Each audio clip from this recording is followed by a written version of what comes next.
Alors, ce dernier panel s'intitule « Solutions africaines ».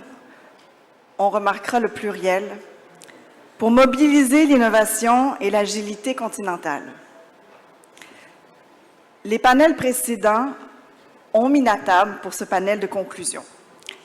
Les intervenants ont mis en lumière les processus de transformation des États africains, le poids, les cicatrices de l'héritage colonial, les pressions exogènes, notamment les mécanismes d'intervention étrangère par des institutions comme le FMI et la Banque mondiale, les conséquences à court et à long terme des programmes d'ajustement structurel, les conséquences des élections précipitées, la violence qui souvent accompagne les processus de démocratisation eux-mêmes, la longue trajectoire de la démocratie, l'importance du temps, l'importance de nommer un chat, un canard, comme disait l'ambassadeur Bakole, un coup d'État. If it quacks like a duck. Donc, le courage de considérer les options, comme disait cette fois-ci Dr Terrou Benoni, les options contre-normatives, tout en gardant ses idéaux comme boussole et d'adhérer à un réalisme fonctionnel. L'Afrique est un continent, 55 États, de multiples réalités de gouvernance locale, nationale, régionale, continentale, et dont les enjeux ont des répercussions qui vont évidemment bien au-delà de toutes ces frontières et dont les destins sont interconnectés. Et quand nous réfléchissons aujourd'hui aux solutions africaines, ces solutions endogènes ont et auront un impact sur notre avenir de notre monde à tous. L'objectif du panel est d'identifier des moyens concrets d'aspirer à une économie forte pour le continent et de proposer des modèles de développement basés sur le capital humain endogène. Aussi, ce dernier panel semble avoir une double fonction. D'une part, comme on dit en anglais, to take stock, de consolider nos réflexions et propositions des derniers jours en articulant des moyens concrets, pragmatiques de répondre aux défis de gouvernance qui ont été identifiés lors des 4 panels précédents, en mettant l'accent sur cette endogénéité, cette particularité propre aux forces et aux ressources humaines, naturelles, économiques, sociales du continent. D'autre part, loin de boucler la boucle, ce deuxième objectif est de mettre la table pour une prochaine édition en mettant de l'avant l'innovation et l'agilité de ces recommandations. Je reviens donc sur certains des points clés soulevés par les participants des panels précédents. Dr Terrou Benoni nous invitait à imaginer l'Afrique de 2046. Ambassadeur Bakole, put forward what kind of Africa we want. Monsieur Abdisaïd Museali asked to think about sustainable solutions for both existing and upcoming challenges, insisting that these solutions cannot be drawn by external forces. Professeur Ducé, comment renforcer les transitions politiques avec cette citation de Spinoza, cet état d'espoir, comme vous le disiez si bien, que la paix n'est pas l'absence de guerre, que la paix est une vertu, un état d'esprit, une volonté de bienveillance et de justice. Vous avez insisté sur cette démarche constante. Le capitaine Wisdom, qui a chanté « De quelle Afrique es-tu » Tout au long de ces discussions, comme l'articulait le professeur Ducé, Lomé s'est engagé pour une Afrique plus pacifique et moins vulnérable. Et ici, je rejoins les propos de l'ambassadeur qui a parlé précédemment sur cette image de l'arbre à palabres, ce lieu de rassemblement et de discussion qui est bien illustré effectivement ici avec le logo du forum et qui renvoie à ses racines. Et comme on le sait, plus les racines sont profondes, plus on peut résister aux intempéries. Voici donc nos conférenciers qui vous offriront des pistes de réflexion sur ces solutions, ces innovations, cette agilité endogène africaine. We have with us Professor Kako Nobuko from the West African Economic and Monetary Union, a Togolese politician and macroeconomist, former Minister of Foresight and Evaluation of Public Policies of Togo from 2013 to 2015, and since 2019, he has been the Dean of the Faculty of Economics and Management at the University of Lomé, and he holds a doctorate in economics from Lumière Lyon 2 University. Nous avons avec nous le professeur Issa Saïbou, Professor of History and Strategic Studies at the University of Maroua in Cameroon, Dean of the Faculty of Arts, Letters, and Human Sciences, and Coordinator of the Center for Studies and Research in Peace and Security and Integration. Nous avons Dr. Kwame Owino, Chief Executive Officer of the Institute of Economic Affairs in Kenya. He has been instrumental in leading IEA Kenya's strategic intervention into the Go think tank for Sub-Saharan Africa and the region. Having risen through the ranks of IEA Kenya, he has led research and policy dialogue in economic regulations and competition policy. He has also diverse interests on economic regulations, employment economics, and public sector reforms.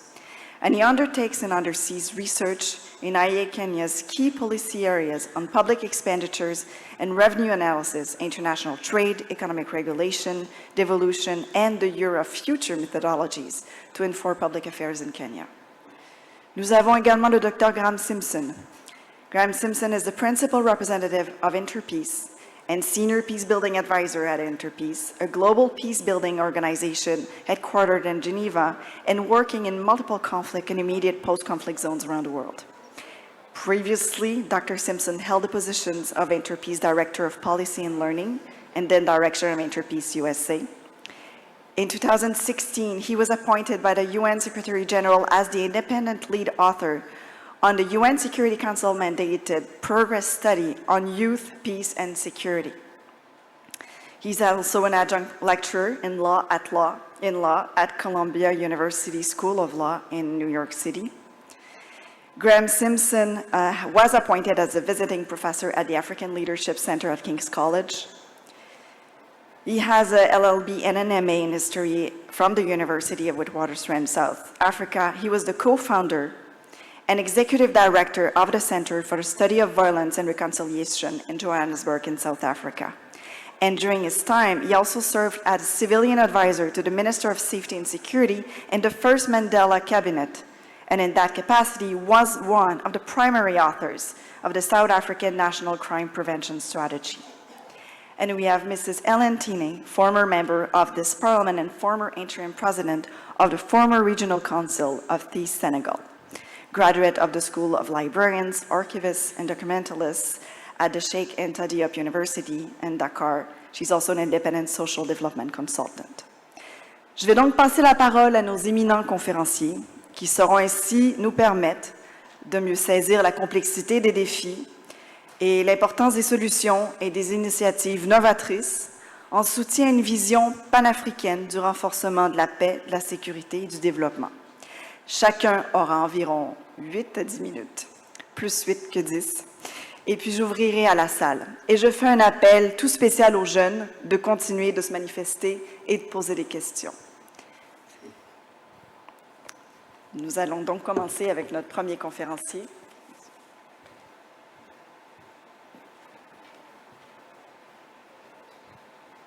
All right. Good morning, everyone. Now, I think as we discussed, so I think the first thing that we Africans have to accept is to start by telling ourselves certain basic truths. One about ourselves, about the continent, and even about our differences. So one of those that I think we need to accept first and foremost is, I mean, it's been stated here, there are 55 countries and a bit.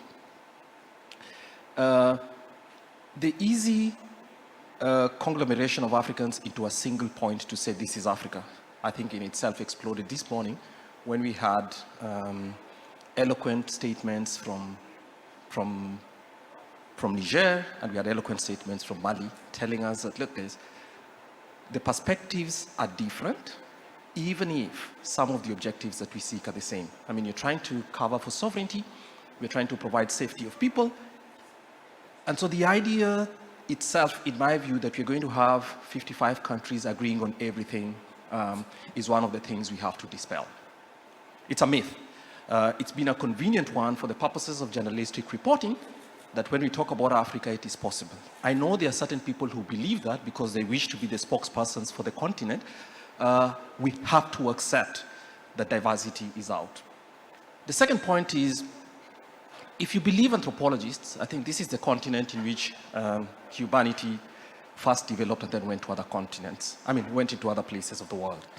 And one of the things it tells you is that it's a proof, biological, that this is one of the most diverse continents in terms of biologically, in terms of our differences, languages, and all that. And that brings me to the point, which is the third, which is that given diversity as a fact, pluralism is a choice. So we accept diversity because there's nothing we can do about it, but pluralism is a choice. And pluralism is best observed when people accept democratic norms. Remember, I said democratic norms, not democracy. The 2.5 days that we've been here, we've had democracy defined in all manner of ways. And then the third one is the role of government. Governments on this continent usually want to have their cake and eat it. So you have a government that has failed to provide the basic things that society requires, including the safety of people. And once a government has allowed or ceded, whichever way, a substantial part of its territory to non-state actors who use force, intimidate people, and don't provide public services, it becomes difficult for, I am an incorrigible democratic advocate and also an incorrigible multilateralist, to then say, it actually sweeps the carpet from under their feet to say that these are extremely true, but these are non-acceptable forms of ascending to executive authority and using that executive authority to impose order. And the fourth one is, I am not too sure that we should leave unexamined the idea that global terrorism is necessarily a global phenomenon. It introduces us to very uncomfortable discussions because sometimes terrorism, even within states or some states, occur because states have failed to provide the basics of public goods that people require. That's one. But two, it builds in certain places, and this is an uncomfortable discussion because we have differences of ethnicity, we have differences of geography, we have differences of social order, we have even differences of religion, which themselves can become potent tools when a government has failed to use democratic norms and consensus building to establish that order. So if we start with those conversations, and I know my 8 minutes or so about done, I'll spend the next part of our discussion talking about what do we think. I am a student of economics. I don't understand politics too well. But what I know is this. The history of human development tells you two things. One, that the most prosperous societies and African people are desperately in need of prosperity. Do two things. One, they advance freedom in economic matters, allowing people to make choices for themselves about what ways they will organize the mechanisms for their own material gains. Two, they need political voice. And so modern scholarship tells you that freedom in the economy, freedom in economic production, and freedom in political discussion is best achieved through democracies and democratic norms. There is no certainty about prosperity regardless. But when you have those difficult decisions being made at household level and at the farm level over the course of life, a democratic stability, or stability that comes through democratic norms and the ability for conversations to be had, actually allows for the gains to be materialized.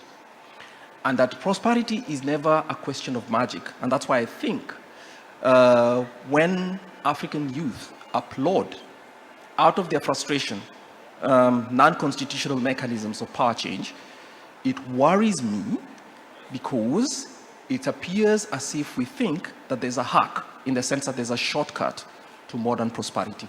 There isn't. And because there's no shortcut to modern prosperity, that's what requires us to have that. I come now to the question. I think we have to be very, very careful trying to speak about the fact that there are specific African customized, we can customize views, but the idea that there are African solutions is something I am completely uncomfortable with, and I think we should consider it an aberration. Because human prosperity and human norms, or rather norms, democratic norms, are actually human. There are African scholars themselves who argue that what we today consider Greek thought and the basis of democracy was actually itself the consolidation of thought process from different parts of the world, which has developed over eons, and therefore we recognize today. So the idea that we must tag something as African necessarily to accept it is one of those in which we need to be more careful. If you classify African societies today, and I'm talking about the sovereign states, all 55 of them, they fall into three basic classifications. One, societies that have accepted that government's role is to allow for freedoms economic and politically. They're not perfect, but they've built fairly stable economies. Most of these societies tend to have an income per capita in Africa of $5,000 and above, which is pretty high for this continent, pretty high.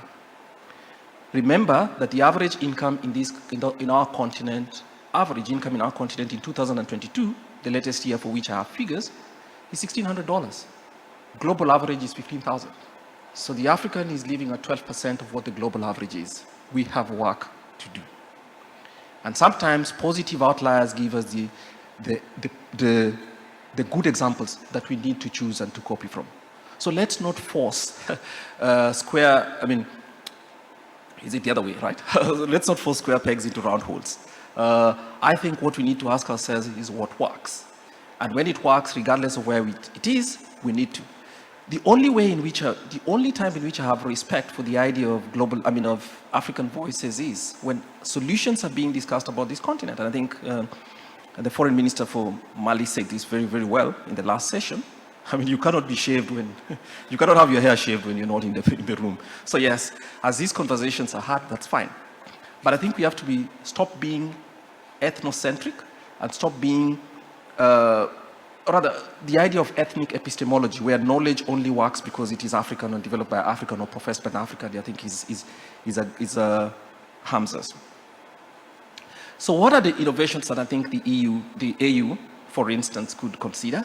I still think that notwithstanding its very deep challenges, it tends to fail African states and African people because it's afraid of governments and not necessarily of the people. And sometimes you see it, and that happens. Institutions need to design themselves, to continue to redesign themselves. The question that we have today is a question of the transition clock. And you actually understand when unconstitutional mechanisms for change of government takes place, whoever comes in as the new person speaking from State House or from Government House tends to want to determine that calendar. And it is an unacceptable one for many people because obviously they have a perverse incentive to stretch it as much as is possible. So we think that the AU, of course, it has some norms and it publishes this every so often.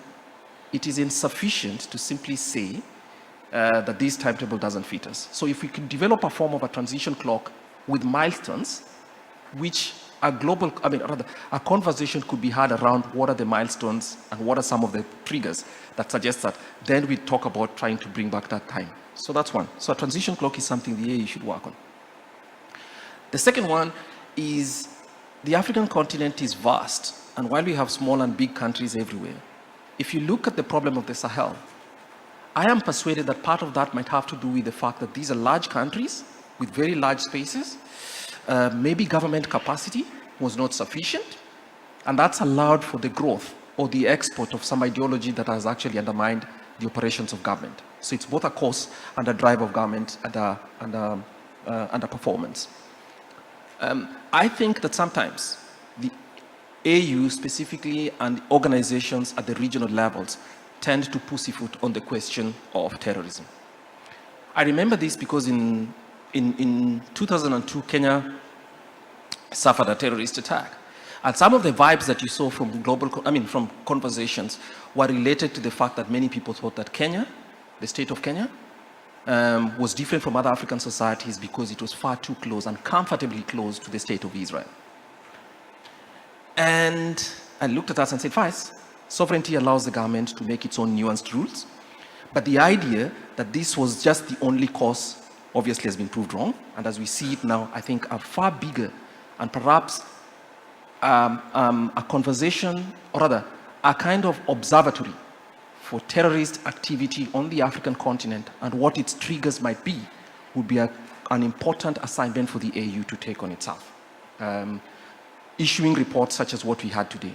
And the final one is, we had one of the speakers speak about Afrobarometer, and Afrobarometer tells me something that's very, very essential. One of the things that tells you that African populations are still hopeful about democratic and democracy in itself. And they're not necessarily oblivious of the fact that it's a difficult journey, but want progress to be made over time. So I guess what that means is that the AU needs to absorb lessons. And when I talk of AU, I also talk, of course, regional institutions need to accept those lessons and use those lessons for conversations with African governments. I understand the Africa peer review mechanism exists, but I don't know that it's very, very effective beyond that. Finally, I am very conflicted about the question of sanctions. We call it embargoes in French. I am conflicted about it for two reasons. One, it is true, has been demonstrated to us, it's counterproductive to hurt the population of a country who are already victims of a takeover that is unconstitutional. But at the same time, I think society needs to, or rather collectives such as the ones that we have, need to project the idea that unconstitutional mechanisms for gaining executive power are an aberration. So who should we target? Not the populations, but sometimes, and this might lead to also executives who pervert elections just for the purposes of, I think their kids and their business executives should have it difficult traveling globally. Because it's one thing to have daddy bully people in a certain country, but his kids live in New York, and when you go to Geneva, you meet a lot of them all over there. So maybe limiting this and bringing it as close as possible to their families to generate those conversations that are required is essential. And then finally, I think we have to have mechanisms in this country, in this continent, whether at regional, regional and sub-regional levels, for conversations to continue. Because, as I said, we are a diverse continent, we represent a diversity that is real, very, very real in many ways, and we must have democratic mechanisms for having conversations with each other. Thank you. Merci beaucoup. Merci et aussi de nous amener à réfléchir à ces questions inconfortables, de nous rappeler que le pluralisme est un choix, de se questionner sur les mécanismes globaux du terrorisme qui sont souvent ancrés dans des réalités très locales, de se rappeler aussi que effectivement l'Afrique est un continent mais avec de multiples réalités. L'exemple du salaire moyen de $1,600 était également $1,600 US, j'imagine, par mois, est assez parlant également. Et la question, évidemment, des sanctions, à se poser la question à qui est la cible et qui sont les victimes et quelles sont les conséquences à court et à moyen terme par la suite. Nous aurons l'occasion, évidemment, d'y revenir dans la période de questions. Je me tourne maintenant au professeur Issa Saïbou, qui est historien et spécialiste des questions de sécurité au Sahel.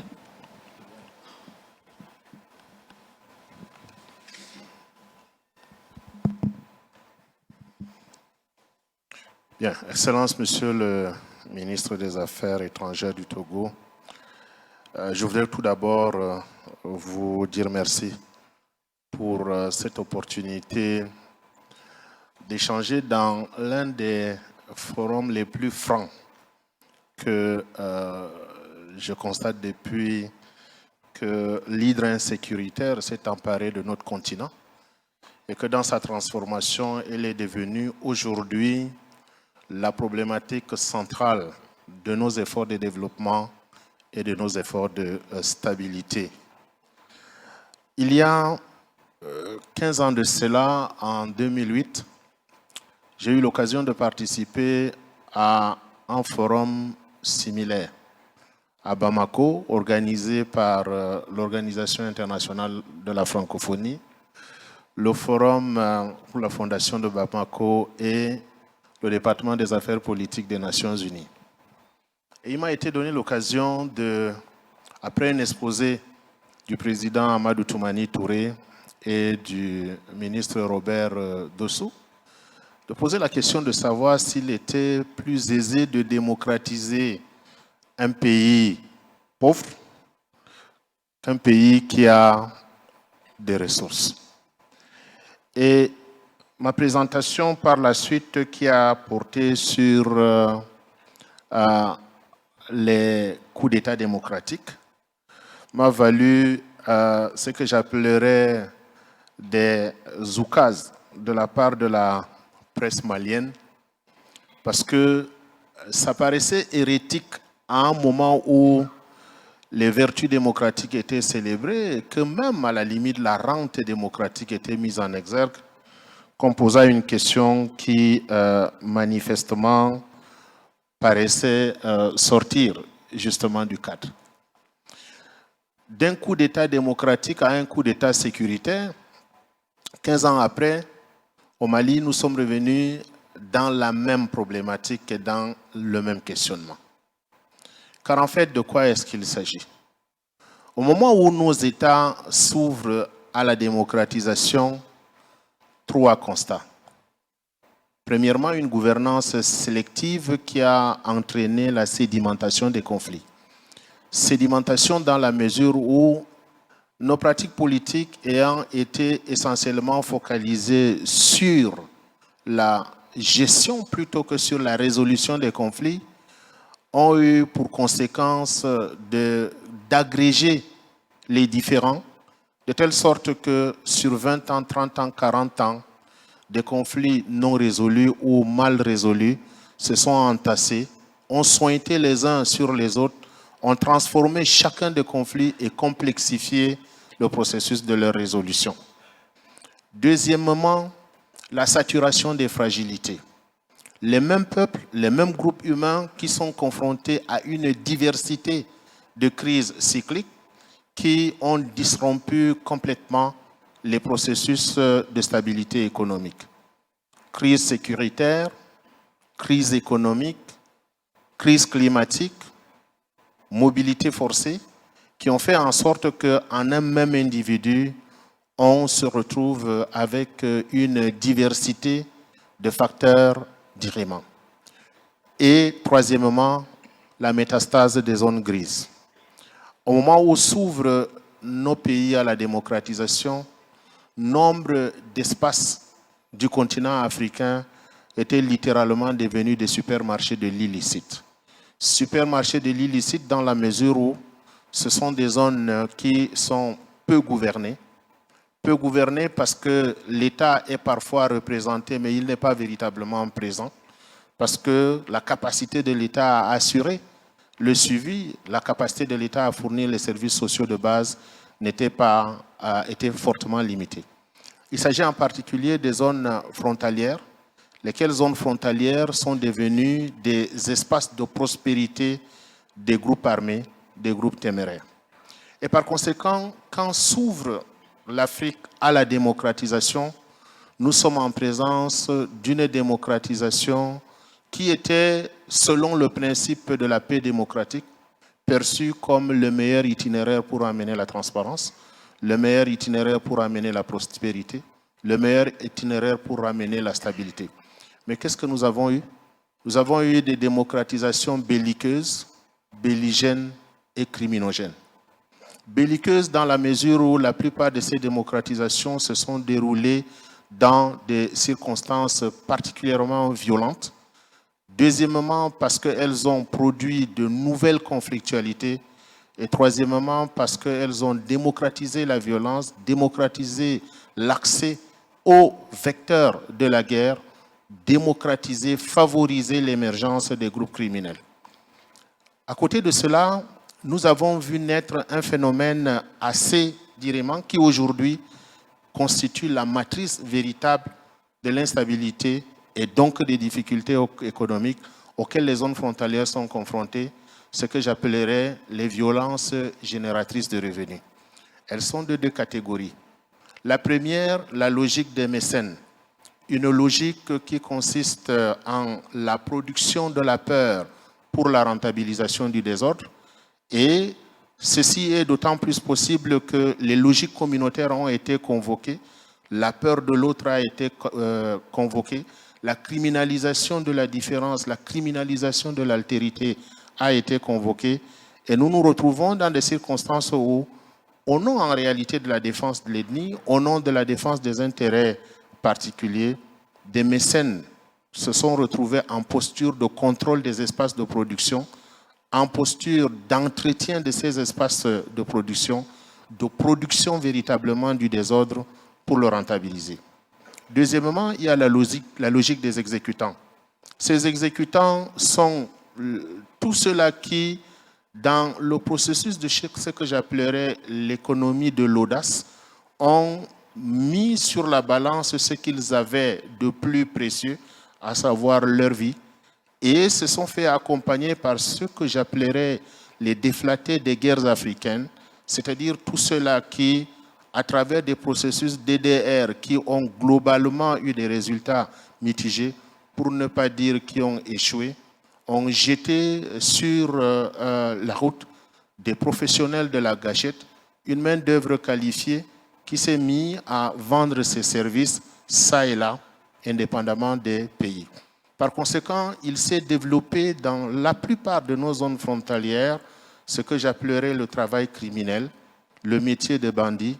Des bandits des métiers sont nés et ont capitalisé l'ensemble des fragilités et des failles de contrôle des zones frontalières, ont criminalisé l'économie frontalière, empêchant ainsi que des jeunes qui, pour la plupart, vivaient justement de ces économies transfrontalières, parce que ce sont des économies itinérantes, parce que ce sont des économies mobiles, parce que ce sont des économies peu contrôlées, eh bien, ces groupes armés ont capitalisé ces zones et ont réalisé une intégration criminelle là où les États peinaient à réaliser l'intégration économique ou l'intégration politique. Quand le terrorisme s'est invité sur le sol africain, il s'est invité dans un environnement qui était déjà assez propice.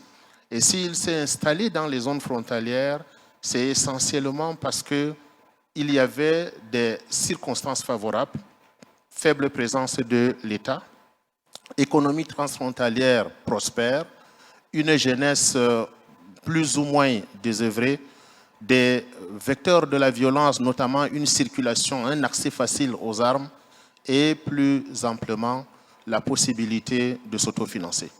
Ça me permet de revenir sur un débat qui a eu lieu hier sur la question du financement du terrorisme. Pour avoir présidé quelques-uns des groupes de travail qui ont produit les rapports sur le financement du terrorisme en Afrique centrale, notamment sur le financement de Boko Haram, il me semble important de dire ici qu'il faut rendre justice à nos États, à savoir qu'aujourd'hui, on sait comment les organisations terroristes se financent, on sait comment ils déplacent leur argent, on sait comment ils procèdent pour collecter des ressources, on sait qu'ils sont capables de s'autofinancer à partir des ressources endogènes. Eh bien, la focalisation sur la recherche des sources extérieures de financement du terrorisme au Sahel, dans le bassin du lac Tchad, éloigne de la réalité qui est en réalité celle de la capacité de ces groupes armés terroristes, à la suite des autres groupes armés non étatiques, à extraire de l'environnement local les ressources nécessaires à leur production. Il y a eu des rapports du GIABA, le GIABA qui est pour l'Afrique de l'Ouest, les différents rapports du GABAC, et pas plus tard que la semaine dernière, un rapport sur les financements illicites que le GENIM utilise dans la zone de l'Iptako-Gourma notamment. Ceci indique en réalité qu'aujourd'hui, si on a réussi à fermer un certain nombre de sources de financement de ces organisations criminelles, le véritable problème auquel on est confronté, c'est celui de la lutte contre le blanchiment des capitaux issus du terrorisme. Les groupes terroristes ont eu la possibilité de mobiliser assez de ressources, de les placer dans l'économie locale, notamment l'économie transfrontalière, de les blanchir, d'en tirer assez de dividendes et d'avoir la possibilité à nouveau de les noircir. le processus qui va de l'illicite au blanchiment et du blanchiment au noircissement reproduit et transforme les crises dans nos zones transfrontalières et donne la possibilité aux groupes armés, aux entrepreneurs de l'insécurité de continuer à faire circuler cet argent-là dans l'économie légale, dans l'économie transfrontalière. Ça, c'est l'une des premières failles à laquelle, manifestement, il est important de répondre. Au bout de tout ceci, et pour aller vite, Madame la modératrice, deux propositions. La première, c'est celle de l'évolution de nos paradigmes sécuritaires vers ce que j'appellerais la sécurisation du développement. La sécurisation du développement signifie pour moi que dans les zones frontalières où les groupes armés, sur les 30 dernières années au moins, ont été les principaux vecteurs du sous-développement, qu'il soit possible de créer des conditions pour que les dispositifs de sécurité mis en place dans ces zones-là soient des dispositifs à même de protéger la production économique, qu'elle soit agricole, pastorale, commerciale. Parce que si l'on observe bien, sur au moins les 3 dernières décennies, les zones transfrontalières de l'Afrique sahélienne, de l'Afrique centrale, ont été des zones dans lesquelles on est passé d'une période de prospérité à une période d'insécurité, et ainsi de suite, parce que il suffit qu'à un moment, les mobilités sociales soient apparentes, que la reprise économique se fasse, eh bien l'entrepreneuriat d'insécurité se met également en place et on retombe dans la situation antérieure, et cela est valable pour la période où les coupeurs de route ont fait des emplettes dans la zone. Ensuite, on est arrivé au phénomène de prise d'otages. Aujourd'hui, nous sommes dans le phénomène de coupeurs, dans le phénomène du terrorisme. Donc, la sécurisation du développement signifie aussi que l'on soit en mesure de déployer dans ces zones frontalières des unités formées à encadrer le développement, à savoir protéger les routes commerciales, à savoir protéger les marchés, mais plus est qu'on soit en mesure également de donner au génie militaire une nouvelle mission. Cette nouvelle mission que l'on devrait donner au génie militaire consisterait à faire en sorte que dans ces zones frontalières, on intègre dans les armées déployées dans ces zones frontalières des ingénieurs agronomes, des spécialistes des questions pastorales, bref, des gens qui ont mené des études qui, intégrées dans l'armée, leur permettent justement d'articuler la défense, la sécurité et le développement. Deuxième élément, la question de la sectorisation.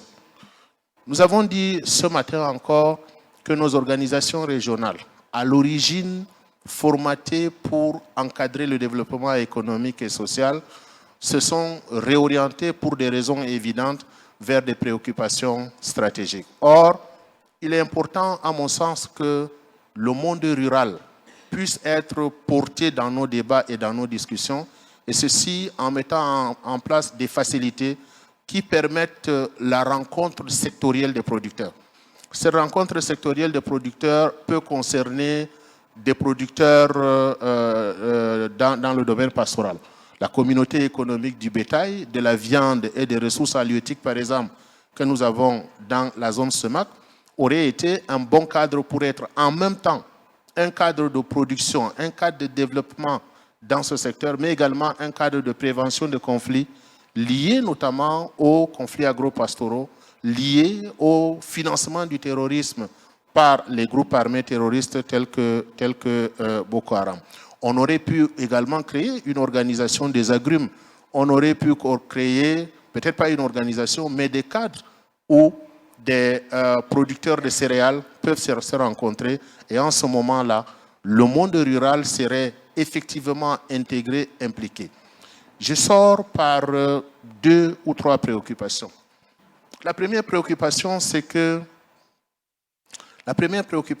que il faut qu'on comprenne aujourd'hui que nous sommes entrés de plein pied dans une phase d'autochtonisation du terrorisme adossée aux capacités d'autofinancement des groupes armés terroristes sur le continent africain. leur capacité de relocalisation et leur capacité de captation de toutes les possibilités qu'offre le supermarché du crime, le supermarché de l'illicite que constituent les environnements africains non gouvernés ou mal gouvernés. Deuxièmement, la question qui me semble importante, à savoir la question de la jeunesse. Qu'on soit en mesure de plus en plus de changer de discours, sortir du discours sur le péril jeune pour rentrer plutôt dans le discours des jeunes en péril. Au lieu de stigmatiser le péril jeune, qu'on résolve les problèmes auxquels les jeunes sont confrontés. Ils ne sont pas le péril, c'est eux qui sont en péril. Et dernière chose, la question foncière. La question foncière qui, dans la plupart des communautés, dans la plupart des villages, met à mal les possibilités pour ces jeunes-là de produire au rural, les oblige à aller en ville avec comme conséquence majeure. Cette conséquence majeure-là, c'est que demain, nous ayons la prochaine guerre qui est celle des guerres urbaines. Ces guerres urbaines contre lesquelles nous pensons nous préparer en multipliant des mécanismes de protection de nos maisons, dont les murs d'enceinte se sont de plus en plus épaissis, où nous avons mis des chiens, où nous avons mis des dispositifs électroniques, etc., mais sans résoudre les problèmes de la jeunesse. Le risque d'avoir des guerres urbaines et d'insécuriser tout le monde est assez évident. Merci. Merci beaucoup. Et des points qui font écho au professeur, au docteur Kwame Owino, également sur l'importance du contexte et évidemment les défis de la projection de la gouvernance sur des territoires qui peuvent être vastes et des territoires qui parfois évidemment sont sans service et qui permettent à ces entrepreneurs de désordre-là effectivement de pouvoir fomenter le désordre pour leur propre profit. Je ferai le saut sur cette question de la jeunesse et de changer le narratif, la rhétorique, mais au-delà du narratif et de la rhétorique, aussi un état d'esprit par rapport à la jeunesse, en me tournant vers le docteur Simpson, qui a fait de longues études, évidemment, et qui était responsable du rapport sur la jeunesse des Nations Unies. Donc, docteur Simpson. Thank you. Thank you very much.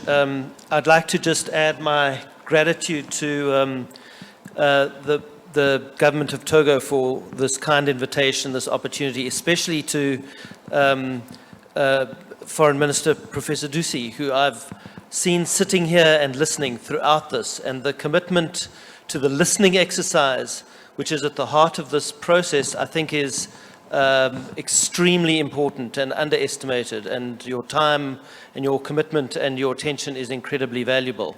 And alongside that, I would also say the same thing about the young people in the room, who have unfortunately, I think, been consigned to questioning and to listening.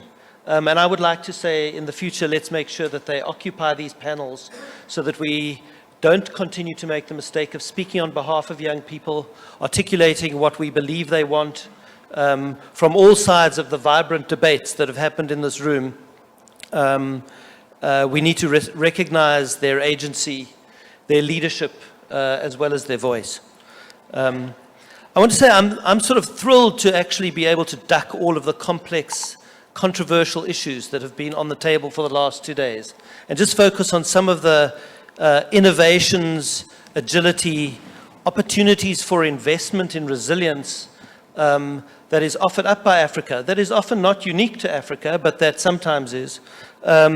Because I think it does change the conversation. It changes the conversation from one in which we say, how do we invest and commit to an investment that is appropriate in the resourcefulness, resilience, and creativity of the vast majority of people in our communities and societies who are not recruited into armed groups, who are not drawn into violence, who are peace-loving and often peace-building. Because so often we are mired in the conversation about these things, which is so oriented around risk and threat and violence that we sometimes forget that actually it is a tiny sliver of young people who choose these paths, and we owe it to the others to invest adequately in them. And so I'm going to talk about this a little bit through the youth lens, but I do want to just say one or two things about the importance of recognizing the sources of resilience on our continent and in our societies that sometimes we ignore. We've spoken very eloquently about building strong state institutions. And I would say we need to actually reframe that. We need to start talking about building state institutions that are trusted and that are trustworthy. And we focus on the relationship between state and society rather than the inherent strength of institutions and the state-building endeavor as if it is detached from that. But most importantly, we also need to recognize the extent to which the resources, and I've heard very little about this today, that are available to us, the incredible innovative resilience and source of resilience, are living both inside and outside the state. And we need to think differently about the relationship between state and society. We need to think about the critical contributions of civil society actors, broadly defined, so that we aren't just talking about NGOs, we aren't just talking about human rights organizations who name and shame us. We are talking about scholars, we're talking about practitioners, we're talking about religious leaders, we're talking about the private sector. These are all arenas outside of the state. We need to really think about state-society relationships in a different way if we want to get to some of these issues about resilience. And really, it's in that triangle of policy, practice, and scholarship that I think we can really start to understand the available infrastructures for peace that will make some of this sort of difficult conversation a lot easier to have. These sources of resilience are not just individual. They're not just rooted locally in communities. You have to be very careful that we don't talk about resilience in a way that sort of drives it down to the local level. We see it as kind of cute, community-based, et cetera, Actually, we should start thinking about resilience, which is about state institutions. What makes state institutions and the trust in those institutions resilient? How do we build resilience within those institutions? And at an institutional level, how do we draw on those sources of resilience? So we need to think about this conversation about resilience as societal. But we also need to be very careful. We need to be very careful that we don't talk about resilience in a way that romanticizes the creative capacities of ordinary people in the face of terrible hardship, and actually use it as a way to talk about resilience as survivalist and abdicate state responsibility for investing in this, for recognizing it, and for addressing it. We have to make sure that we talk about resilience in a way that is transformative rather than simply survivalist. We need to stop talking about bouncing back, because from the perspective of a conflict understanding, to go back to the status quo is to go back to the situation in which people have grievances, have a sense of injustice. We don't resolve these things by going back to the status quo. And we also need to recognize that resilience is not about addressing things symptomatically. It must be about addressing things systemically, which is why we need these institutional arrangements and partnerships both inside and outside the state. The one other thing I would say, and it's been touched on by one of the other speakers already, is that we also need to recognize the powerful potential for resilience which is negative in its manifestations. That if we don't actually occupy this space, if we don't actually invest in and create and recognize this as a resource base in our society that is not driven by risk, but that is driven by innovation and creativity, ordinary people will find very innovative and creative ways of belonging, of enriching themselves that are outside of that system. And that's the gravest danger of all, in some ways. The gang phenomenon, the issues of extremist armed groups, these provide people with a place of belonging, they provide people with a sense of ownership, they give them opportunities for income generation, and if we don't find alternatives, this informal and illicit economy will absorb people in creative ways. And in case we think that's just about young people and civil society, actually these risks of resilience are as present in state institutions.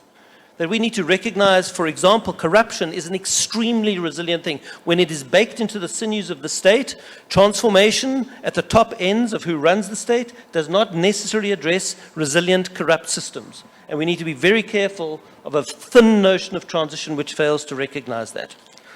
So on the youth issue, I want to say we have to be really careful. I mean, on the one hand, recognizing this is an incredible resource. I reject the notion that youth bulges represent a threat.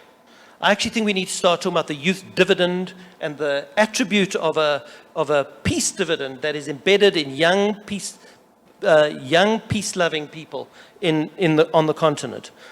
And this means we can't instrumentalize young people. There is a subtext to a lot of the conversation in this room over the last 2 days, which sees young people essentially as a threat. We've heard about the youth problem. And actually, if we stop seeing the youth problem, we start talking about a youth asset base, actually it changes what we invest in and how we invest. We need to recognize that not only are young people distrustful of their governments and of the multilateral system and of the international NGOs very often, but they're also not trusted by them. We don't trust them either.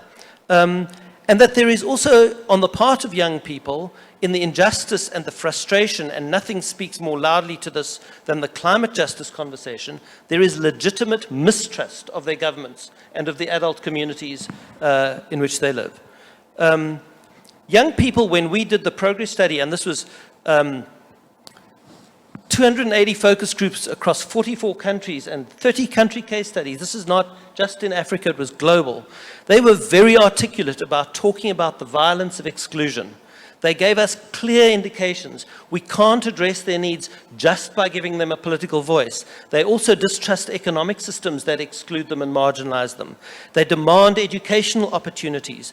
This is a gendered conversation which the distinct experience and particular experiences of young women as a resource and as a margin of exclusion very often needs particular attention. The processes of reintegration of young people is so often about former combatants, all about youth, and never involves them in the policy design, etc., etc. So there is an incredible opportunity here. But young people describe this as the violence of exclusion. And I would say the most important lesson that we can draw from the youth peace and security conversation is that until we address the violence of exclusion, we will never address the violence of extremism. And I think that's one of the most important lessons of the resource we have at our disposition. It should also teach us that with all the security hardware in the world, with all of the military capacity and power in the world, we will not resolve these issues until we address the violence of exclusion, the experience of young people as excluded. And we have to stop instrumentalizing them as a threat, and we have to recognize that this is not just young men with guns and young women consigned to the status of passive victimhood. These are the innovators for peace. The last issue I want to raise, and I had a lot more to say on this about young people, but I won't. The last thing I want to say, and just by the way, this should be a source of inspiration. I mean, this is, instead of seeing this as a threat, this should be a source of innovative inspiration for us, actually. But we have to stop marginalizing young people and putting them at the center.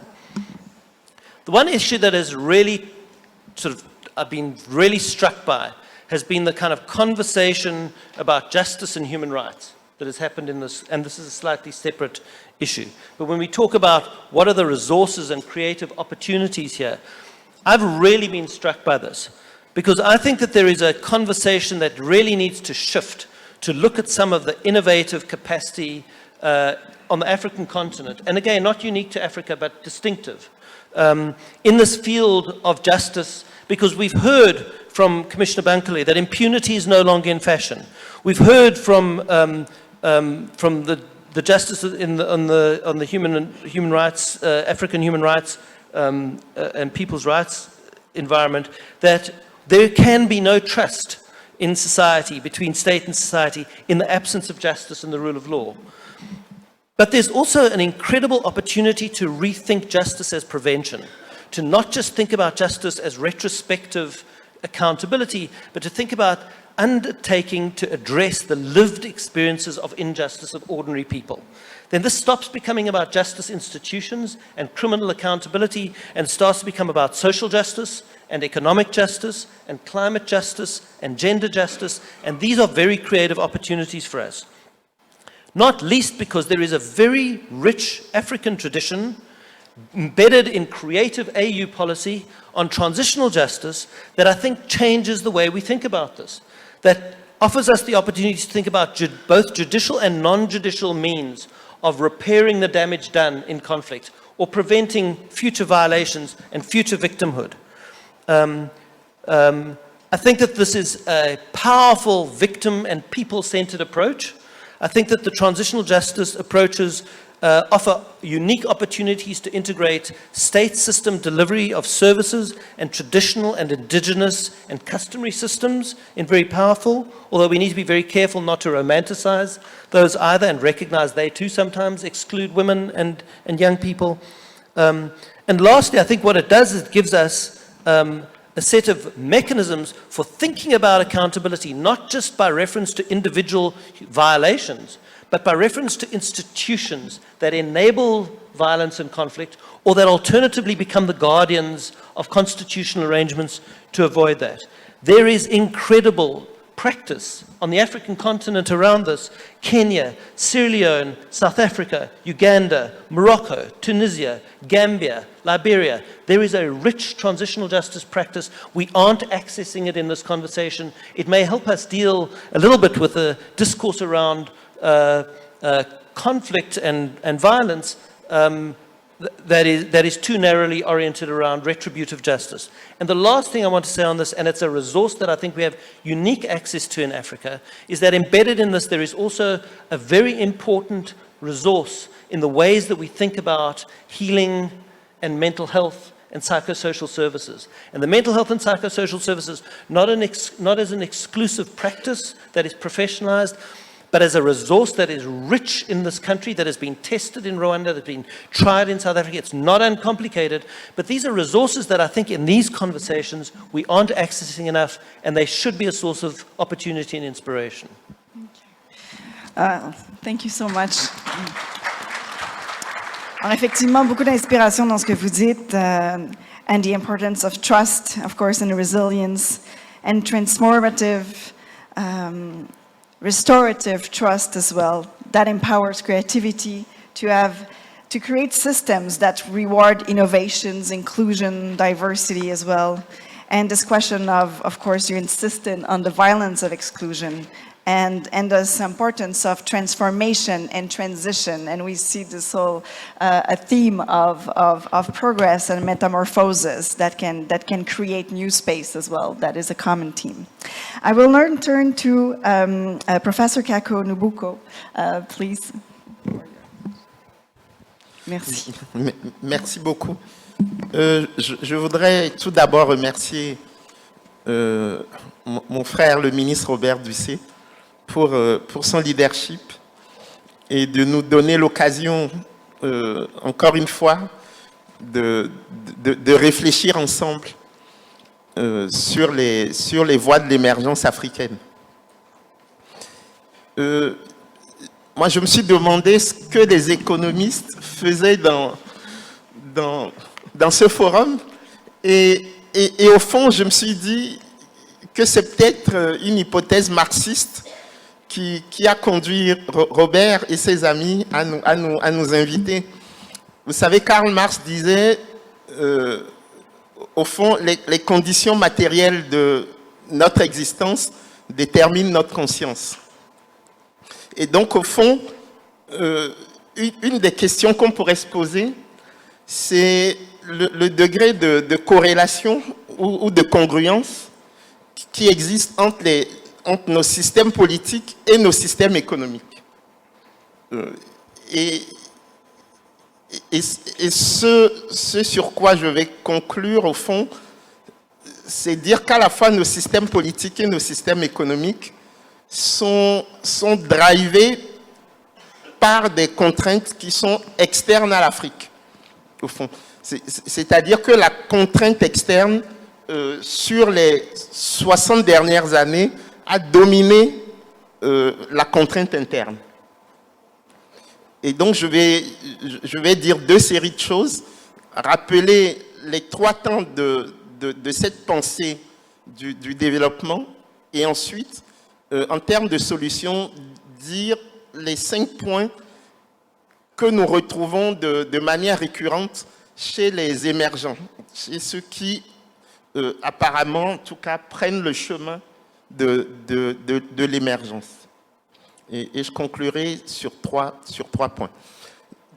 Le premier point qui me paraît fondamental, c'est qu'au fond, nos systèmes politiques ont été corrélés à nos systèmes économiques dans les 3 temps de notre pensée du développement. Le temps qu'on appelait le temps qui était au fond celui du volontarisme, ensuite le temps de la gestion et enfin le temps du pragmatisme.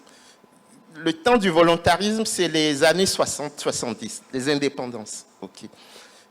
Au fond, le reste du monde n'a pas été très regardant sur la gouvernance politique. Pourquoi? Parce que nous étions en 2 blocs. L'Est contre l'Ouest. Et donc la guerre froide. La guerre froide a au fond autorisé toutes les dérives économiques des États nouvellement indépendants, qu'ils soient affiliés à l'Ouest ou affiliés à l'Est. Ce qui fait que ce temps du volontarisme où l'État était très présent s'est traduit au fond par des fortunes diverses. Mais globalement, c'est à la fin des années 70, le constat c'était un surendettement massif des États qui a conduit au programme d'ajustement structurel géré par le Fonds monétaire international et la Banque mondiale. Okay. Et donc, c'est là où nous arrivons dans le deuxième temps de la pensée économique du développement, le temps de la gestion. Donc, le temps du volontarisme a été refermé. Et je rejoins ce qui a été dit tout à l'heure, tout le travail sur l'éducation, la santé, le développement de l'agriculture. Au fond, le sectoriel a été stoppé dans son émergence par les programmes d'ajustement structurel qui ont mis au cœur du processus de développement le court terme. C'est-à-dire que nous savons tous dans cette salle que le développement est un processus de long terme et c'est ce qui a été fait les 20 premières années des indépendances africaines. Mais le temps de la gestion a remis en cause ce dogme et du coup, nous avons utilisé des instruments de court terme pour gérer des problèmes de long terme. Okay. Et le consensus de Washington, qui était au cœur des 30 dernières années, au fond, avait 4 éléments que je rappelle, hein, des politiques monétaires monétaristes. Donc, le seul objectif de la monnaie, c'est la lutte contre l'inflation. Des politiques budgétaires budgétaristes. Donc, le seul objectif de la politique budgétaire, c'est l'assainissement des finances publiques. Des politiques de réduction des coûts de production, notamment les coûts salariaux. Et puis, enfin, un ensemble de réformes structurelles illustrées par la vague de privatisation et la libéralisation des économies. Donc, ce qu'on appelait le consensus de Washington, c'est ce qui nous a conduit, en fait, jusqu'aux années 2000-2010. Et quand vous observez les régimes politiques du consensus de Washington, c'est ce que Francis Fukuyama a appelé la fin de l'histoire, c'est-à-dire la fin des conflictualités majeures. Le mur de Berlin tombe en 89, François Mitterrand fait le discours de La Baule en juin 90, et on dit, maintenant vous les Africains, vous n'avez pas besoin de l'État développeur, mais vous devez rentrer dans des systèmes démocratiques, avec la vague des conférences nationales. Okay. Donc, le tracteur de ce système démocratique n'était pas forcément endogène, il était fortement lié au changement sur le plan international, donc avec la chute du mur de Berlin. Okay. Et à l'époque, on avait demandé à Michel Camdessus, directeur général du FMI, on lui a dit, mais comment ça se fait que l'Union soviétique se soit effondrée? Et il dit, parce que paradoxalement, le marché a été planifié, mais le plan n'a pas été planifié. Okay.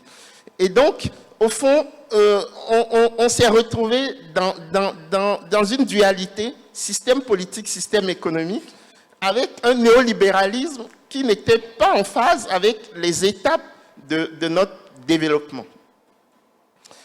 Et maintenant, nous passons à la troisième phase, qui est la phase actuelle, qu'on appelle le temps du pragmatisme. C'est-à-dire, après le tout État qui a failli du fait du surendettement massif, et le tout marché qui a failli parce que la pauvreté n'a jamais été aussi importante, on pense qu'aujourd'hui, des formes nouvelles de coopération entre le marché et l'État pourraient nous permettre d'atteindre l'émergence. Et c'est ce qui est intéressant, c'est de voir les systèmes politiques qui peuvent être corrélés à cette nouvelle donne économique. Et je crois que c'est là où c'est intéressant pour nous parce que c'est la première fois depuis les indépendances que l'Afrique est invitée à penser par elle-même à la fois son système politique et son système économique. Donc, du point de vue de l'économie, ce qu'on a observé dans les pays émergents, c'est 5 choses. La première chose, c'est le travail. Okay. Il faut mettre les jeunes au travail. Nous, en Afrique, on est 1,3 milliard, 40% de la population moins de 15 ans, et nous avons plus de 50 millions d'hectares de terres arables. Donc, quand on me parle du chômage des jeunes en Afrique, je me dis que c'est une incapacité à mettre les jeunes au travail, parce qu'on a tous les facteurs pour ça. Deuxième chose, c'est le capital. Okay. Il faut investir massivement. Ça veut dire qu'il faut mobiliser l'épargne qui existe et il faut lâcher les vannes du crédit. Il n'y a pas de développement sans crédit. Moi, ça fait 20 ans que j'observe de près la politique monétaire de la Banque centrale des États de l'Afrique de l'Ouest avec le système CFA et je me dis, c'est un système mortifère. Parce que ce dont les jeunes ont besoin aujourd'hui, c'est de financer leurs activités. Et un système monétaire et financier qui ne finance pas l'économie réelle, c'est un système qui va financer la rente et non pas l'entreprise. Et donc, la question du capital est fondamentale. Troisième élément, les innovations technologiques. Il n'y a pas de croissance économique durable sans innovation technologique. Vous savez, on nous a promis, il y a une 50aine d'années, que les pays pauvres allaient rattraper les pays riches. Pourquoi la convergence ne s'est pas faite? C'est parce que les pays riches ont innové. Okay. Donc, il faut absolument que nous travaillions sur nos innovations pour les mettre à l'échelle et créer ce qu'on appelle des trajectoires technologiques avec des systèmes nationaux d'innovation et de recherche. C'est fondamental. Okay. Le quatrième et avant-dernier facteur, c'est la gouvernance. Okay. Tant qu'il n'y a pas de redevabilité, tant qu'il n'y a pas de contrôle citoyen de l'action publique, on ne peut pas se développer parce qu'on doit aux contribuables rendre des comptes sur la manière dont on gère ces ressources. Parce que l'État trouve ses ressources de la part des contribuables. Et donc, il n'y a pas cette culture de la redevabilité, ou en tout cas pas suffisamment. Et donc, nous devons avoir des systèmes politiques qui puissent nous permettre de contrôler, au fond, la manière dont les deniers publics sont gérés. Et le cinquième et dernier facteur de l'émergence, c'est la vision. Je suis désolé de le dire, mais les pays subsahariens n'ont pas de vision. On a formé des milliers d'intellectuels africains, mais on n'a toujours pas de vision sur ce que peut être le développement de l'Afrique. Ce que j'observe de la part des décideurs, c'est ce que j'appelle la superposition des discours. Okay. Et nous avons 3 niveaux de discours qui sont totalement incompatibles les uns avec les autres, mais que nous manions à foison. Le premier niveau, c'est le niveau macroéconomique. C'est le consensus de Washington. J'en ai parlé tout à l'heure. Quand nous allons au FMI, quand nous rencontrons la Banque mondiale, qu'est-ce que nous disons? Nous allons assainir nos finances publiques et nous allons faire des politiques macroéconomiques totalement sous contrôle. Okay. Et en plus, à l'OMC, nous disons, nous allons ouvrir nos économies. Voilà, le libre-échange. Donc, le niveau macroéconomique, c'est vraiment le néolibéralisme. Mais faites attention quand vous tombez au niveau mésoéconomique, au niveau sectoriel. Le discours, il change. C'est un discours de type asiatique, c'est un discours de type néo-mercantiliste. C'est-à-dire qu'on va se protéger pour développer nos industries dans l'enfance. Et donc, il n'y a aucune compatibilité entre le niveau macroéconomique, qui est le niveau du libre-échange, et le niveau mésoéconomique, qui est le niveau du juste échange. Vous voyez? Et enfin, troisième et dernier niveau, le niveau microéconomique. Et là, on récupère la théorie d'Amartya Sen sur les droits d'accès, qui a imbibé tous les systèmes des Nations Unies, avec les droits humains. Or, quand vous prenez la Chine ne s'est absolument pas développée en respectant les droits humains. Vous voyez? L'Europe non plus. Donc, les trois niveaux de discours sont des niveaux incompatibles. Et donc, il n'y a pas de processus de développement sans construction d'une vision articulée et sans cohérence des politiques publiques. Pour conclure, trois choses. La première chose, il faut protéger l'Afrique. C'est-à-dire que le libre-échange général, ça ne fonctionne pas. Et d'ailleurs, il n'y a pas plus protectionniste que les pays occidentaux. Et donc, la première chose à faire aujourd'hui, c'est de réarmer nos tarifs. Et c'est fondamental dans la mesure où les gens avec lesquels nous sommes en compétition subventionnent massivement leurs économies. Je vous donne un exemple. Quand un producteur américain a 3 000 $ de subvention, un producteur tanzanien a 46 $ de subvention par an. C'est-à-dire que l'Américain, il a 820 fois plus de ressources de son État que le producteur tanzanien. Vous ne pouvez pas les mettre sur le même marché. Et de plus, quand vous prenez les écarts de productivité, quand les deux travaillent pendant 1 heure, le producteur américain produit 400 fois plus que le producteur tanzanien. Oui. Et donc, le libre-échange ne fonctionne pas. Il faut repartir vers ce que j'appelle un néoprotectionnisme. Deuxième chose qui me paraît fondamentale, on ne peut pas avoir de souveraineté politique si on n'a pas la souveraineté économique, en particulier la souveraineté monétaire. Pourquoi? Parce que la souveraineté politique, sans les instruments, ne peut pas s'incarner. Et donc, nous devons travailler collectivement à élargir l'espace fiscal dans nos pays et à récupérer l'arme monétaire, ce que tous les pays du monde qui se sont développés ont fait. Et donc, je ne comprends toujours pas pourquoi la zone franc est la seule zone au monde où on a délégué la souveraineté à la France. Je ne comprends pas. Ça fait 20 ans que je le dis, mais j'ai l'impression que ça ne prend toujours pas. Bon. Et puis, dernière chose qui nous ramène vraiment à nous tous dans cette salle, c'est la question de la redistribution des richesses. Moi, j'ai la faiblesse de penser que nos systèmes politiques sont fragiles parce qu'au fond, nous, les élites qui sommes réunis dans cette salle, nous ne redistribuons pas suffisamment la richesse. Okay.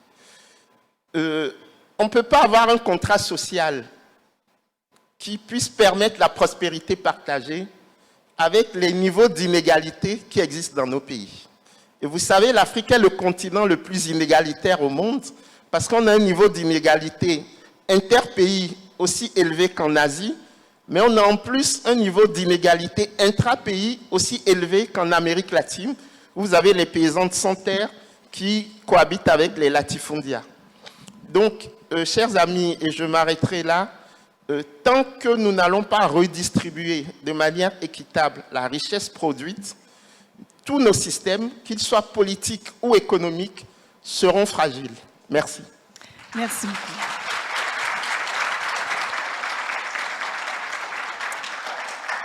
Merci, professeur, d'avoir insisté sur cette importance d'avoir une congruence entre les systèmes politiques et économiques et pour ses références à Fukuyama qui écrit effectivement la fin de l'histoire, mais aussi écrit confiance, trust, et aussi cette référence à Amartya Sen, qui a le développement comme liberté, qui effectivement reflète aussi également vos propos, dont on pourra reparler pendant la période de questions. Et maintenant, c'est avec beaucoup de bonheur que je me tourne vers Madame Hélène Tiné pour son intervention. Merci beaucoup, Madame la modératrice. Je voudrais d'abord compléter avec votre permission ma présentation que vous avez eu à faire tout à l'heure pour dire que j'ai travaillé à la coopération canadienne pendant une quinzaine d'années comme chargé de programme, mais aussi que j'ai fait une vingtaine d'années dans la politique au Sénégal et que actuellement je coordonne un groupe de femmes qui s'appelle Caucus des femmes leaders du Sénégal et qui regroupe des sensibilités des femmes de toutes les sensibilités politiques et de la société civile. Ce groupe a été créé par une de nos amies, Madame Fatou Soussar, qui est actuellement commissaire à la CEDEAO, chargée du développement humain.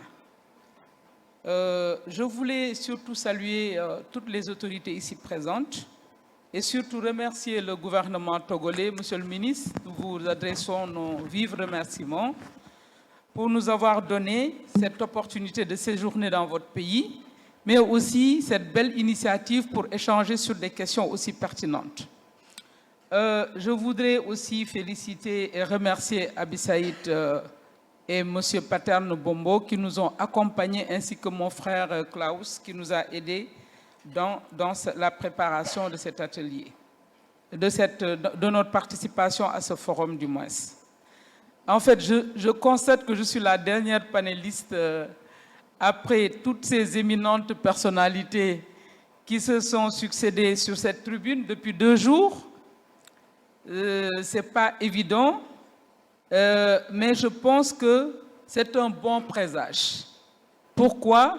Parce que j'ai constaté que le forum a été ouvert par une jeune fille qui a envoyé un message des jeunes. La cérémonie d'ouverture présidée par le Premier ministre qui était une femme aussi. Et le dernier panel qui est aussi modéré par une femme et donc la dernière panéliste une femme. Donc cela montre aussi que les femmes sont au cœur, effectivement, des solutions africaines. On parle de solutions africaines, mais que les femmes sont au cœur des solutions africaines. Comme elles sont aussi au cœur du peuple africain. Donc, je voudrais en tout cas dire que durant ces 2 jours, nous avons entendu, nous avons saisi tous les facteurs de fragilité, les défis politiques et sécuritaires pour une gouvernance démocratique et des institutions fortes en Afrique. Donc, on les a largement abordés. Maintenant, pour les solutions dont on nous demande de parler, je voudrais vraiment souligner le fait que, malgré tous les atouts de l'Afrique, je pense que certains panélistes l'ont dit tout à l'heure, nos atouts n'ont pas impacté de façon significative sur les transformations structurelles de l'Afrique, sur les données économiques et sociales, parce qu'aujourd'hui, nous faisons face à une précarité, une pauvreté endémique, une insécurité. Et je pense que c'est de cela qu'on a parlé depuis hier. Je félicite le Togo encore une fois de plus, qui, en plus de prendre l'initiative, est venu avec une stratégie pour le Sahel. Et dans cette stratégie, mon attention, l'axe 4 a retenu mon attention. Et dans cet axe 4, on parle d'appuyer une gouvernance responsable pour plus d'inclusion sociale et politique dans les États de la région du Sahel.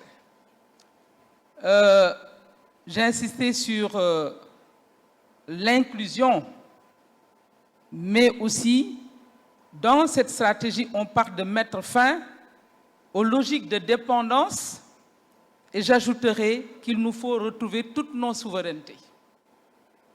Il nous faut retrouver nos souverainetés dont certains ont été hypothéqués ou bradés ou même perdus. Je pense que le précédent panéliste en a parlé. Mais j'insiste sur le fait, parce que je parlais des femmes tout à l'heure, qu'il nous faut parier sur les femmes et sur les jeunes. C'est ma conviction profonde. Nous devons parier sur les femmes et sur les jeunes parce qu'une gouvernance inclusive et responsable exige une plus grande participation des femmes. Ça, c'est un rapport du PNUD de juillet 2023 qui le dit, et j'ajoute des jeunes aussi. Nous avons vu les jeunes. J'ai fait 5 ans à l'Assemblée nationale. Sur les 150 députés de l'époque, il n'y avait aucun jeune. La moyenne d'âge, je pense, était de 50 et quelques.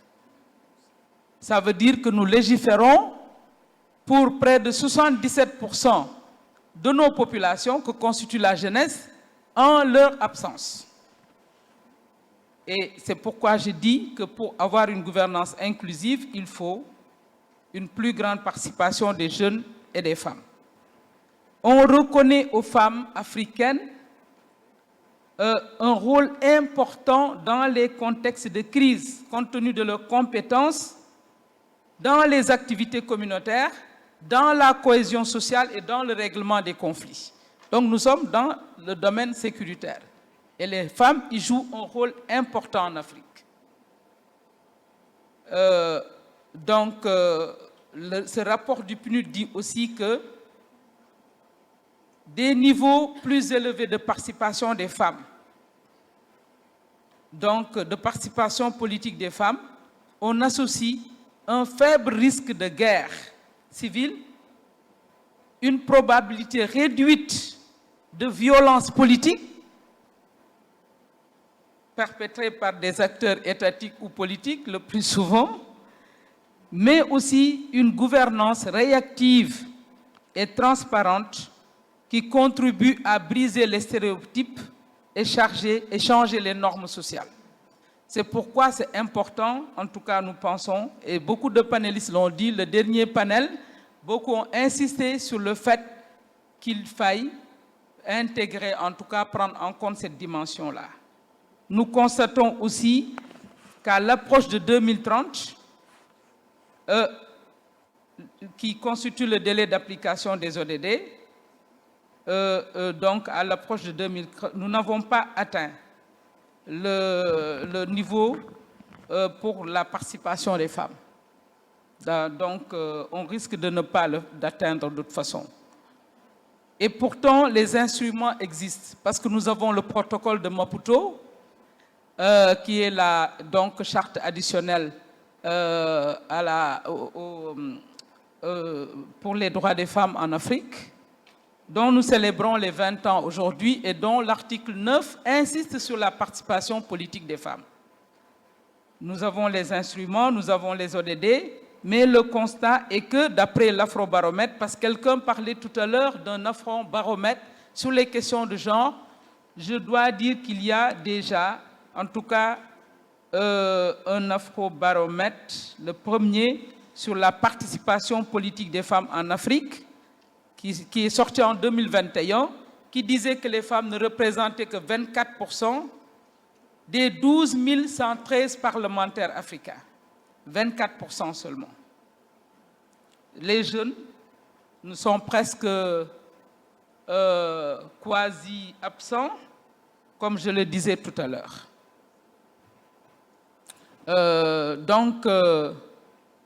Je pense qu'aujourd'hui, ça fait partie des défis à relever. Et je voudrais saluer l'initiative importante de l'IDEA, IDEA qui appuie aujourd'hui un grand programme en Afrique. Pour l'instant, il y a 8 pays pour soutenir la participation politique des femmes. Nous sommes convaincus que cela est important pour relever les défis en Afrique. Et je voudrais citer aussi Thomas Sankara qui disait à ses camarades qu'il n'y a pas de véritable révolution sociale sans la libération des femmes. Et il disait que ses yeux ne voient jamais et que ses pieds ne l'amènent jamais dans une société où la moitié du peuple est tenu en silence. L'importance de la participation des femmes. Et dans ce contexte, un panéliste l'a dit, dans beaucoup de régimes de transition, les femmes ne sont pas très présentes dans les instances de décision. C'est aussi à relever. Je pense que je vais, parce que compte tenu du temps qui nous est imparti, je voudrais surtout insister sur la nécessité, en tout cas pour les jeunes, pour nous, de redonner espoir à nos jeunes, aux jeunes africains. Face à ce drame de l'immigration, moi je suis du Sénégal et aujourd'hui, chaque jour, c'est des milliers de jeunes qui partent à l'aventure et qui affrontent la mort. Et je disais à quelqu'un hier que l'image que ça me renvoyait, c'est comme si je revoyais la traite négrière à Gorée, avec tout ce que cela a fait de mal. Donc nous devons trouver les solutions adéquates pour freiner ce drame-là. Et redonner espoir et confiance à la jeunesse africaine. Par l'éducation, des emplois donc, dans des filières porteuses, élever les obstacles à leur participation aux instances de décision pour les jeunes et pour les femmes. Je voudrais aussi insister sur leur autonomisation. Vous avez parlé tout à l'heure du capital, le fait que les ressources n'adressent pas réellement ces questions-là. Et toutes les ressources qui sont mises dans les questions de maintien de la paix et autres, si on les investissait dans des activités productives pour les jeunes, vous l'avez dit, l'Afrique dispose de ressources donc foncières, de ressources minérales, de ressources forestières, de ressources énergétiques, l'énergie solaire. Pour faire travailler les jeunes, je pense qu'aujourd'hui, on en serait peut-être ailleurs.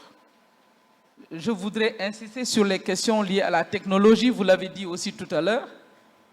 La technologie comme moyen d'accélérer le développement dans le domaine de l'agriculture, de la pêche. Trouver les solutions innovantes seront forcément basées sur la technologie. Et cela doit donc trouver une réponse dans l'éducation et la formation qu'on va donner à la jeunesse. Enfin, pour terminer, je voudrais souhaiter que les transitions actuelles dont on a échangé soient de vraies opportunités de transformation sociale très profonde dans notre région. Et appeler à une alliance entre les jeunes et les femmes. Je voudrais en tout cas qu'on pense peut-être à une initiative qui les regrouperait pour qu'on puisse parler spécifiquement de leurs problèmes. Je vous remercie. Merci beaucoup. Et je pense que c'est une bonne note de terminer en disant qu'effectivement, si les femmes peuvent être clés dans des contextes de crise, de l'importance de consolider cette place-là au-delà et après les crises, non seulement en nombre, et ça vaut aussi pour les jeunes, évidemment en nombre, en substance et évidemment en durée. Donc, merci beaucoup à tous nos panélistes pour vos interventions. Et maintenant, on ouvre au dialogue pour conclure ce dernier panel. Donc, je vous inviterai à poser des questions. Ça doit vraiment finir par un point d'interrogation et non pas par 3 petits points. Alors, s'il vous plaît, une question. Oui, chez les jeunes, s'il vous plaît. Donc, une question derrière ici.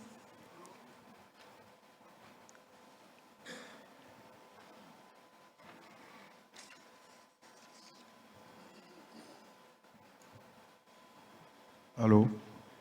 Oui, une intervention. Oui, il y a une intervention juste ici, s'il vous plaît. Si le micro pouvait se rendre rapidement à la jeune femme. Alors peut-être, si vous pouviez dire votre question, je vais l'entendre d'ici, puis je vais pouvoir la relayer. Allez-y. Bon, attendez, je suis peut-être plus proche que les gens qui sont là-bas. Je vais me rendre aux jeunes. Alors voilà, les femmes, on est âgées, les mobiles. Alors voilà, madame. Merci. Thank you very much for this opportunity to be here as one of the young youths. My name is Hilda from Nairobi, Kenya. I just want to reiterate upon what was mentioned before on economic development and how it can facilitate in the growth of a country, and what was also mentioned on how economic development cannot happen without innovation, technological innovation. And my question therefore goes like this. How can African countries adopt national economic strategies which align to the changes included in the fourth industrial revolution technologies, things like AI, robotics, and drones, so that this can help with the economic development of the countries, and also this can help with the development of the African continental, the AFCFTA. How can countries do that? Yes, thank you. Thank you very much. We'll on va prendre une autre question. On va prendre 3 questions, puis ensuite on fera un tour de table. Alors, je vois une dame ici. S'il vous plaît. Oui, madame, en jaune ici. Puis après, on ira au fond de la salle. Donc, vraiment une question, puis ensuite, je vais à une 3e question. Allez-y. Merci, mesdames et messieurs, honorables ministres. Je suis architecte d'intérieur de profession, membre de la jeunesse en mission pour le développement, point focal du Conseil préfectoral du Golfe. Je suis à Mentawede Djonké. J'aimerais intervenir sur l'implication de la jeunesse. Alors, un adage dit, tout ce que tu fais sans moi est contre moi. D'accord. Posez une question, s'il vous plaît. D'accord. Et qui parle de précarité, parle d'insécurité. Je veux revenir sur les points réels de notre problème d'insécurité en Afrique. Mesdames et messieurs l'ont vraiment soulevé tout de suite en parlant de l'insécurité environnementale. Je veux parler de l'injustice environnementale. Quelle est la question, madame? D'accord, merci.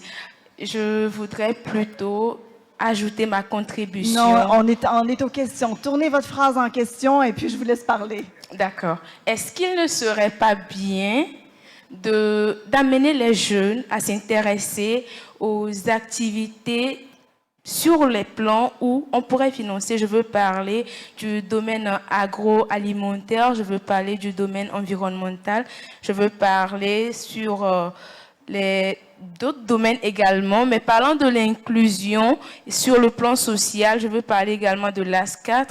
Il va falloir vraiment inclure les jeunes et les femmes, précisément les femmes albinos, les personnes en situation de handicap qui ne sont pas considérées dans la société parce que tant d'autres femmes sont déjà sur les postes de décision. Donc, dans quelle mesure on doit les inclure, c'est ça?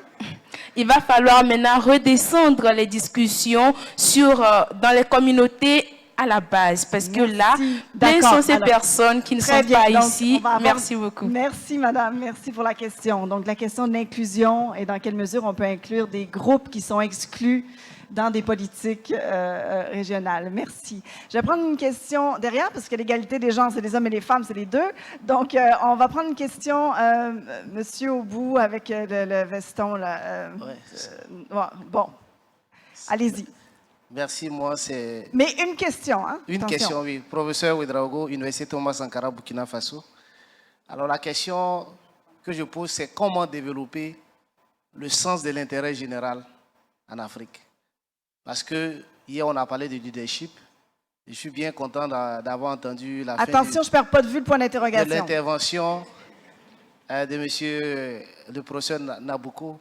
C'est finalement, il n'y a pas le sens de l'intérêt général. Donc, susciter le sens de l'intérêt général. Voilà, d'accord, merci. Alors, on va faire un premier tour et puis ensuite, on revient à une autre question. J'aimerais bien qu'on ait 2 rounds de questions, mais on a un temps limité comme nos ressources.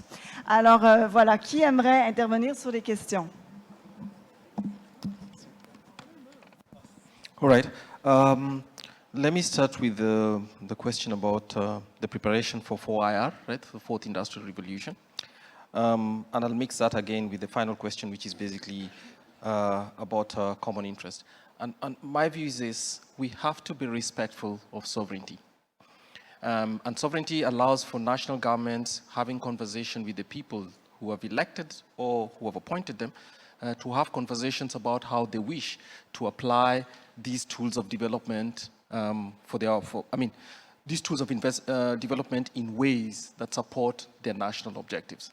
So it is possible that at a regional level, you can develop a mechanism for cooperation around the region, but in the end, we have to recognize that the responsibility for the welfare of all Africans first lies with the governments that they have elected. So yes, I think every country will prepare differently for IR. So as you can tell about, I come from Kenya, and you must be familiar with the Rwandese government. Actually is forward-looking and has allowed the use of drones for actually transporting between hospitals, pharmaceutical products between pharmacies all the way to specific hospitals. Other countries within this continent have banned the use of drones at all. And while we can try to persuade them, those are choices they've made, and they may be accountable. They must be accountable to the people that have elected them. So if that's a choice they'll make, over time, they'll see whether it's good or not.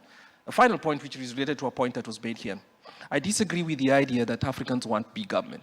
I come from Kenya, and 20 years ago, before you bought a phone, you needed to pass security channels to do that. So maybe it is acceptable in other parts of the world for people to want big government which tells you what to do, but the idea that you're going to block people from making individual decisions because we want stronger governments is not something that I think will be acceptable for Kenyans. But I will be respectful of it if you say some other people in other parts of the world or other parts of this continent. And I emphasize by making my final point, which is decisions have to be made by people to whom will be accountable. And that's why democracy is an important, and its norms of people making decisions on behalf of others, being accountable for the results of those decisions. Thank you. Okay, thank you. Madame Tiné, est-ce que vous voulez répondre à une question peut-être? Je pense qu'il y a une question qui nous a été plus ou moins adressée par la dernière intervenante, qui parlait de comment favoriser l'inclusion des femmes et des jeunes, et puis surtout des groupes vulnérables dont elle a parlé. Je suis d'accord avec elle que nous devons poursuivre ces discussions au niveau donc, de la base pour augmenter la sensibilisation. Et je pense qu'au-delà des forums, des forums de ce genre qui nous regroupent, et il faudra poursuivre, en tout cas être des relais. Je pense que déjà, c'est des organisations qui travaillent à la base, essentiellement, qui sont aujourd'hui représentées dans ce forum. Je voudrais aussi souligner qu'il y a quand même beaucoup d'instruments juridiques au niveau africain, international, qui adressent déjà ces questions-là. Et il nous faut surtout pouvoir les mettre en œuvre. L'application de ces instruments fait vraiment souvent défaut dans la plupart de nos pays, que ce soit pour ces groupes vulnérables que pour les autres. Il nous faut tout juste, en tout cas, aussi travailler sur l'application de ces instruments-là. Merci. Professeur. Merci beaucoup.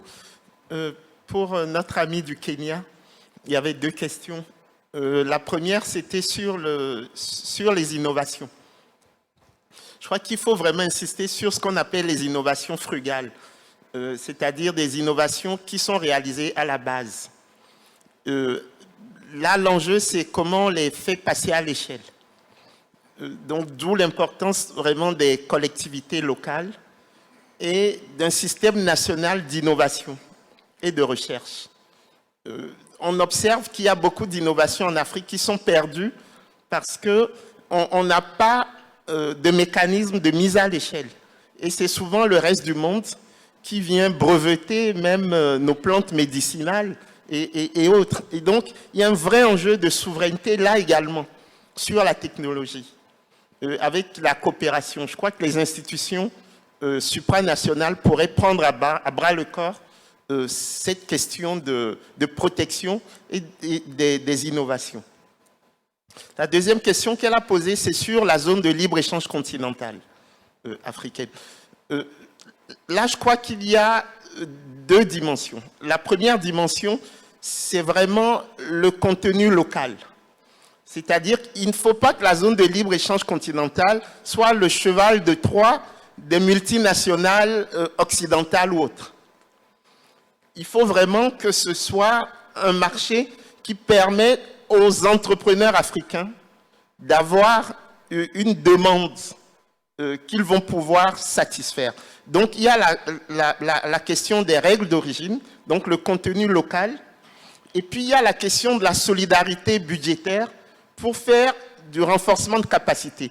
Vous ne pouvez pas mettre sur le même marché le Maroc et le Burundi, l'Algérie et la Sierra Leone, tout comme le Nigeria et la Gambie. Vous savez, le PIB de la Gambie, donc la richesse produite par la Gambie en une année, ça correspond à la richesse produite par le Nigeria en 23 heures, c'est-à-dire moins d'une journée. Donc, si vous mettez ces deux pays sur le même marché, vous allez avoir des phénomènes d'économie d'échelle du Nigeria qui vont faire que l'entrepreneur gambien va disparaître. Et donc, la question n'est pas seulement de savoir si ce sont des Africains qui seront sur le marché, dans la zone de libre-échange, mais est-ce que les systèmes de production sont suffisamment proches pour que la concurrence puisse vouloir dire quelque chose? Voilà. Et troisième et dernière question qui m'a été adressée, c'est pourquoi les dirigeants africains n'ont pas le sens de l'intérêt général. Mais c'est parce que, historiquement, on a été construit pour être dans la servitude volontaire. C'est ça. C'est pour ça que je disais au début de mon propos que la contrainte externe a toujours dominé la contrainte interne. Et tout ce à quoi on assiste aujourd'hui, et c'est pour ça que je salue mes frères du Mali, du Niger et du Burkina Faso, c'est la reconquête de la souveraineté. Le fait de ne plus vouloir être dans la servitude, ça crée beaucoup de difficultés parce que c'est difficile d'assumer la souveraineté, mais c'est la seule voie, il n'y en a pas d'autre. Et donc, plutôt que de passer notre temps à critiquer les gens, il faut qu'on voit comment, collectivement, nous pouvons accompagner ces régimes en transition vers ce que nous cherchons tous, qui est la prospérité partagée. Et je crois que la souveraineté monétaire, sa reconquête peut être un très bon outil pour appuyer la souveraineté politique. Merci beaucoup. Merci. Dr. Simpson? So I just want to give an example because in a way to concretize the relationship of some of these things. We're running a program in a country in which we've been working on dialogue among young people who are regularly mobilized for violence in every electoral cycle. Yeah? And over 10 years, we were running these dialogue processes that I think were important and useful, but just didn't seem to be enough to sustain the resistance to this mobilization by political actors. Young people from across the ethnic and political divide in that country. And what happened was the partners on the ground basically started to develop agricultural co-ops in which they started to build this sort of collaborative endeavor in these exercises. And I had the most extraordinary conversations with these young men, where they were basically saying, standing shoulder to shoulder from different political parties, different ethnic groups, and they were saying the next time there's an election cycle and there is a mobilization, we will not participate in violence because we have this common interest in this sort of shared economic endeavor. I mean, we can't be too naive about it. There were 3 of these projects. One of them was at risk because during the rainy season, during the dry season, they didn't have good enough irrigation. So the underpinning, the economic collaboration as an underpinning was at risk. If we didn't invest in the development discourse there, that initiative could have failed.